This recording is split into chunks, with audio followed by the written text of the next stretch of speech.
Вячеслав, подписчики спрашивают, почему так быстро ломаются шнуры Lightning на iPhone.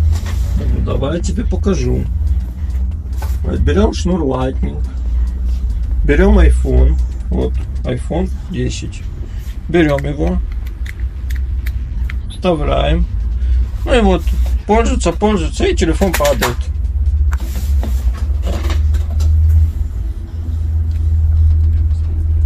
И у нас отламывается именно вот эта вот часть. Вот. А само гнездо из-за конструктивности особенностей лайтнинга, оно не ломается. То есть из-за того, что у него такая вот конструкция, оно не ломается. А шнуры, да, они быстро ломаются. Спасибо.